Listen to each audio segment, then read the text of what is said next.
Shri Ramlila committee greater Noida site 4 centre park में सबरी मिलन से लेकर राम सुग्रीव मित्रता, बाली वध से लेकर लंका दहन तक की लीला का मनोहारी मंचन किया गया। आइए देखते हैं लीला के कुछ खास दृश्य। काम किया और इस शहर के हर नागरिक को एक रास्ता दिखाया कि हम सब तो राम बनना चाहते हैं। कोई नहीं चाहता कि मैं राम बनूं। और कभी क्या है, भगवान श्री राम ने भी ये माना कि रावण बहुत श्रेष्ठ विद्वान ब्राह्मण है। और जब यज्ञ की आहुति की गई, हवन किया गया, तो उस ब्राह्मण को ही आमंत्रित किया गया कि मुझे जीत का जो मेरे यज्ञ हो उसे कोई कौन करेगा। तो जो श्रेष्ठ ब्राह्मण होगा उसके लिए भी रावण को ही आमंत्रित किया गया। मैं कह रहा हूँ कि इसमें इतना ज्ञान हो, लेकिन फिर भी कोई नहीं चाहता मैं राम बनूं। सब चाहते हैं कि मैं राम बनूं। तो राम का जो चरित्र है वो हम सबको एक संदेश देता कि मोहब्बत का, प्रेम का और एक दूसरे के साथ चलने का हमारी मर्यादा उन्होंने स्थापित की है। उनका नाता है महात्मा। उस पवित्र नाम से अशुद्ध भी शुद्ध हो जाता है, पापी भी भवसागर तर जाता है। वह सबका ही पिता है और सब उसके ही बच्चे हैं। नहीं करता किसी में भेदभाव, सब मन से सच्चे हैं।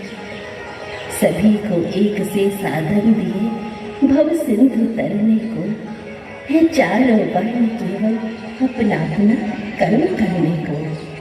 ओह अच्छा, अब तेरे भी पर निकल आए हैं। मैं श्रेष्ठ शबरी, चित्त तो प्रसन्न है। आइए आइए भगवान, पधारिए भगवान। बड़े सुकुमार हैं। लाओ लाओ, बैठने के लिए आसन लाओ। नहीं नहीं, पहले चरण लाओ। भ्रमी हो गई, पहले कुछ खिलाओ, फिर चरण दबाओ। क्या करूं क्या करूं? माँ, घबराओ नहीं, हम तो केवल स्नेह के भूखे हैं। आप क्यों चिंता करती हैं? क्षमा करें प्रभु, भूल हो गई। घबराहट में मैंने आपके चरण छू लिए। आपको फिर नहाना पड़ेगा प्रभु। क्यों, क्या हो गया? क्यों नहाना पड़ेगा माँ? प्रभु, मेरे छू जाने से साधुओं के वस्त्र अशुद्ध हो जाते हैं। मेरी छाया भी पड़ जाए तो लोग तुरंत नहाते हैं। न कोई पास बिठलाता है, न कोई बात करता है। मेरा पल्ला न छू जाए, हर एक इंसान डरता है। ये उनकी भूल है। मनुष्य जन्म से नहीं, कर्म से श्रेष्ठ माना जाता है। मनुष्य को अगर ईश्वर में आस्था नहीं है, उसकी भक्ति से प्रेम नहीं है, तो सर्व गुण, सर्व सुख और सर्व साधन संपन्न होते हुए भी उसके पास कुछ नहीं है। भगवान, मैं नीच, उजाती, कुबुद्धि और अज्ञानी हूँ। मेरे से दूर रहने में ही संसार का कल्याण है। ऐसा न कहो शबरी, जो धर्म का मूल सिद्धांत नहीं जानते वही जाति और वर्ण का भेद मानते हैं। जिनके मन में भक्ति और श्रद्धा का स्रोत बहता है, वो संसार में किसी को नीच नहीं कहता है। ना कोई नीचा है, ना ऊंचा किसी का वंश है। आत्मा सबकी उसी परमात्मा का अंश है। धन्य है भगवान।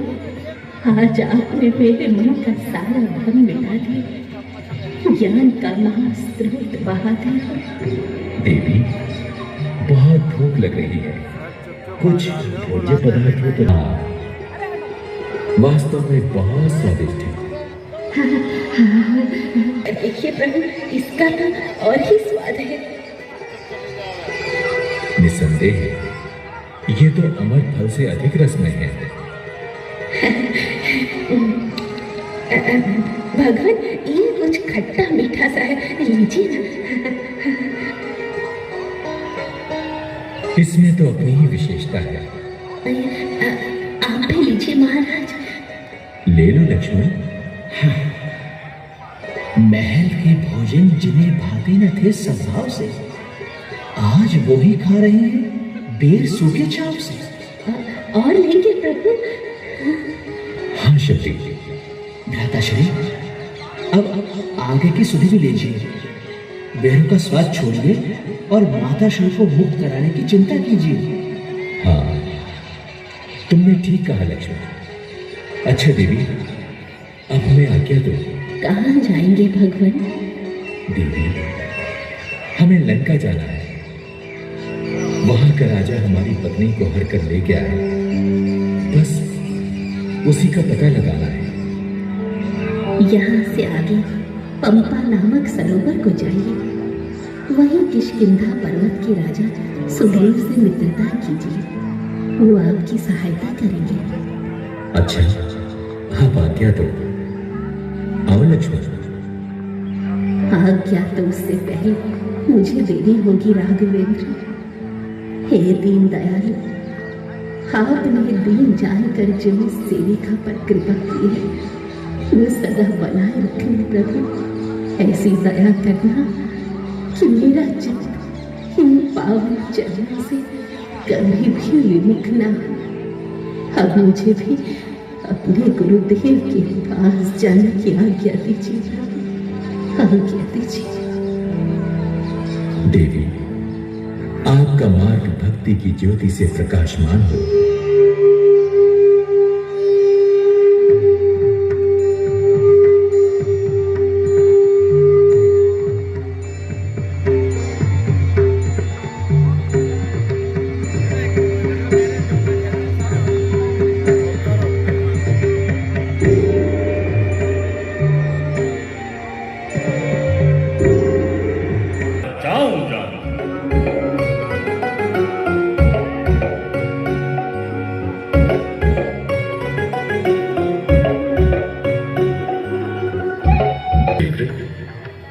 कुछ अपने बारे में भी हमें बताओ।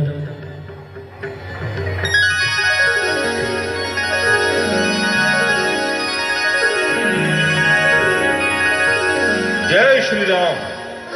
पवन अंजनी सुत प्रभु हनुमान है नाम। वानर जाति है मेरी, किष्किंधा है धाम। इस निर्जन पर्वत को स्वामी सब ऋष्य मुख गिर कहते हैं। सुग्रीव हमारे राजा हैं जो इसी शिखर पर रहते हैं। हूँ मूढ़ कुटिल माया के वश, आधीन निठुर अज्ञान प्रभु। हैं आप दया सागर पावन, स्वाधीन सगुण भगवान प्रभु। माया के अंधे जीवों को भव सागर पार किया तुमने। संसार भार हरने को ही स्वामी अवतार लिया तुमने। जो मन के भाव हमारे हैं स्वामी अंतर्यामी जानो। मुझ नीच अपावन को भगवन चरणों का सेवक ही जानो। हनुमान जी, हमें आपसे मिलकर बड़ी प्रसन्नता हुई। भगवान को धन्यवाद है कि आज हमारे मन की पूछने वाला तो कोई मिला। प्रभु, आप कोई चिंता ना कीजिए। किष्किंधा पर चलकर महाराज सुग्रीव को दर्शन दीजिए। जैसे तुम्हारी इच्छा हो। ऐसी क्या बात हुई जो राजभोगों का त्याग करके वन आना पड़ा? इतनी छोटी अवस्था में ही सन्यासियों का जीवन बिताना पड़ा? सुग्रीव जी, हमारी मछली माता कैकेयी ने किसी समय पिताजी से 2 वरदान पाए थे। एक दिन अच्छा अवसर जानकर उन्होंने हमारे छोटे भाई भरत को राज्य और मेरे लिए 14 वर्षों का वनवास मांग लिया। पिताजी को अपना प्रण निभाना पड़ा और मुझे घर छोड़कर वन आना पड़ा। हमारी धर्म पत्नी और अनुज लक्ष्मण जी भी हमारे साथ चले आए और हमने 13 वर्ष बड़े आनंद से बिताए। कुछ समय पहले हमने पंचवटी पर डेरा लगाया था और उसी समय हमारे भाग्य ने पलटा खाया। एक दिन लंका का राजा रावण, हाँ, ये उसी साइड के टुकड़े हैं। ये उसी माला की मोती है, ये उसी माँ का कंगन है, ये उसी माथे का तिलक है। प्यारे, ओह प्यारे सीते, तुम कहाँ हो? ओह लक्ष्मण, देखो तो सही आभूषण भी सीता के बिरही होकर कैसे कांतिहीन हो रहे हैं। मानो उनके वियोग में झरझर आंसू बहा रहे हैं। हाँ, लक्ष्मण, मैं कैसे पागल हो गया। लक्ष्मण, जरा तुम ही पहचानो, क्या ये सीता का ही कुंडल है? क्या बताऊं प्रभु, सिर झुकाता था सदा चरणों में उनके नाथ में। कुछ पता मुझको न था, क्या कान में क्या हाथ में। धन्य हो धर्मावतार लक्ष्मण। अपना बदला लूंगा। अच्छा, तो आ गया। आज तू मेरे हाथों से बचने नहीं पाएगा। अच्छा, तो तू यूं ही बात करवाकर अपनी जान बचाना चाहता है। जा, जा और जाकर अपनी पत्नी के आंचल में मुंह ढक ले। आज तू मेरे हाथों से बचने नहीं पाएगा। हाँ, आगे बढ़ और मेरा बाल हो। ये ले।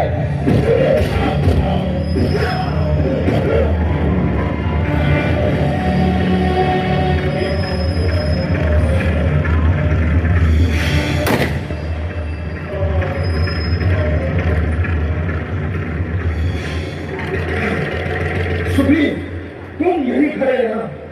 मैं इस गुफा के अंदर जाकर इस दुष्ट को मार कर आता हूं। तुम यहीं पर मेरा इंतजार करना। जी भैया।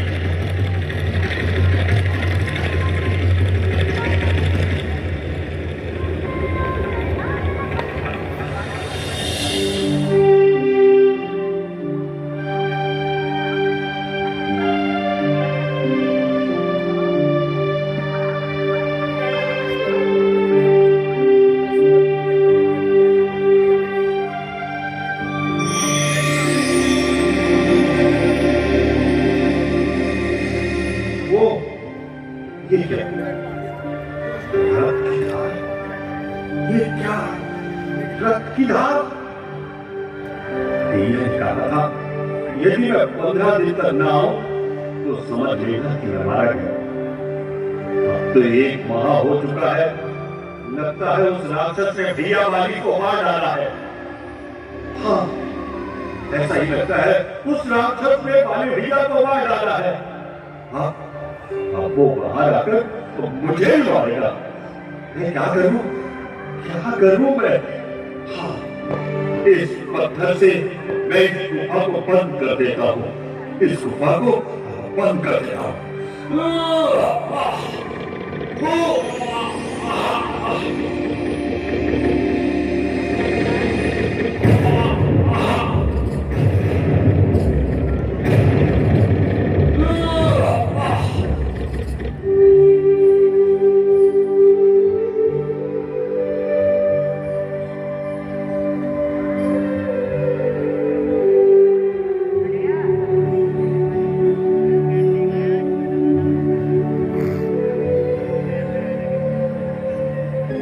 क्या हुआ महाराज? आप इतने घबराए हुए क्यों हैं? उस राक्षस ने भैया वाली को मार डाला। क्या? उस राक्षस ने महाराज को मार डाला?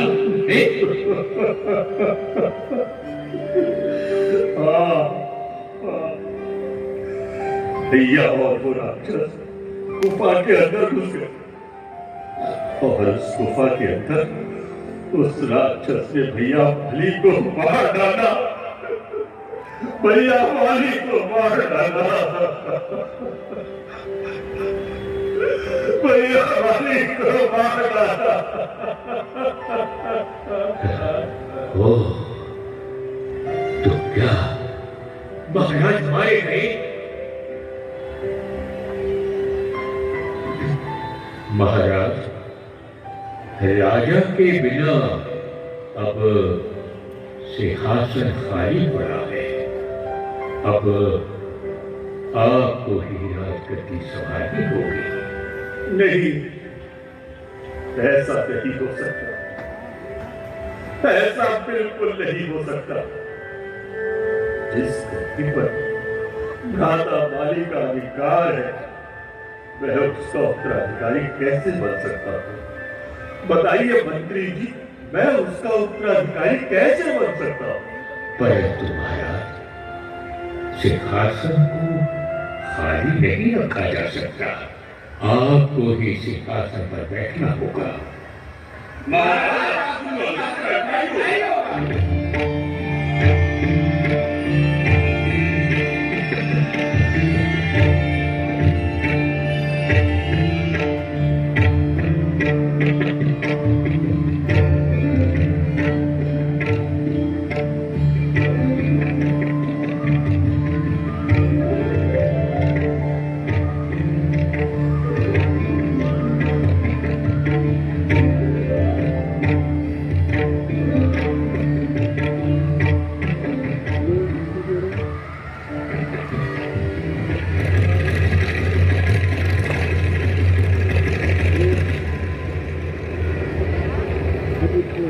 सुग्रीव, भैया, सुग्रीव, इसी सिंहासन के लिए तुम गुफा को बंद करके यहाँ भाग आए।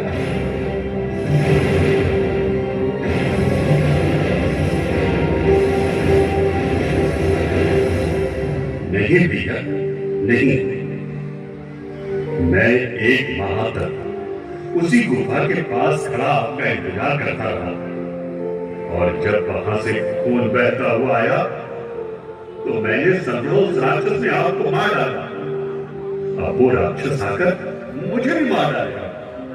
इस डर से मैंने एक पत्थर से उस गुफा को बंद कर दिया। यहाँ आकर इन सब ने मुझे सिंहासन पर बैठने को मजबूर कर दिया। हम करोगे बकवास, झूठ बोलते हुए मुझे लज्जा नहीं आती? नहीं भैया, नहीं। दादाजी, आप अपना विश्वास कीजिए। नहीं, नहीं, नहीं,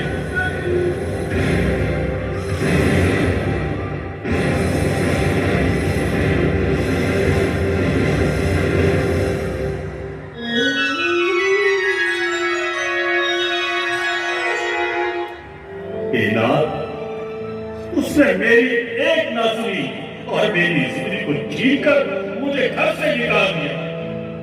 उसी समय से मैं इस पर्वत पर रहता हूँ और अनेक आपत्तियां सहता हूँ। मातंग ऋषि के शाप के कारण बाली यहाँ नहीं आ सकता। निसंदेह बाली बड़ा निर्दयी है, किंतु तुम कोई चिंता न करो, हम उसे उसके पापों का फल अवश्य चढ़ाएंगे और एक ही बार में उसे यमपुर पहुंचाएंगे। किंतु महाराज, बाली को मारना साधारण कार्य नहीं है। आपके सामने दुंदुभी राक्षस का पंजर है, जिसे मारकर उसने मातंग ऋषि के आश्रम में फेंक दिया था और ऋषि ने क्रोधित होकर ये श्राप दिया था, यदि तू किष्किंधा पर आएगा तो जलकर भस्म हो जाएगा। प्यारे मित्र सुग्रीव, तुम कोई चिंता न करो, हमारा बाण से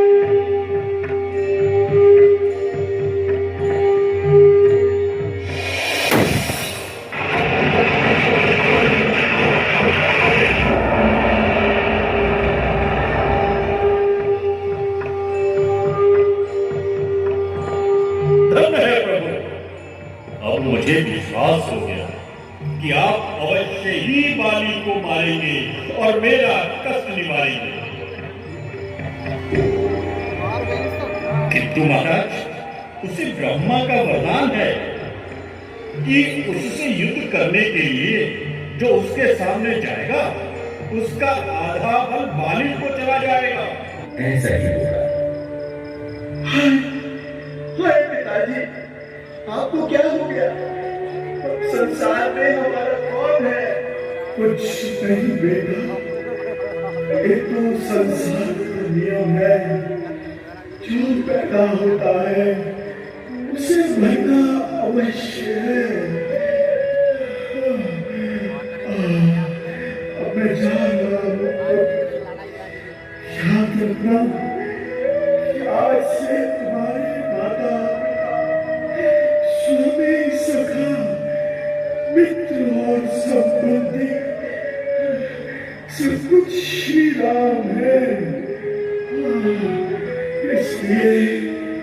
इसलिए पुत्र इनके चरणों में सिर झुकाओ और आज से इनके अपना बन जाओ पुत्र। जैसे आज्ञा पिताश्री। हाँ, आओ बेटा अंगद, आज से मैं तुम्हें अपने आश्रम भेजता हूं और अभय दान देता हूं।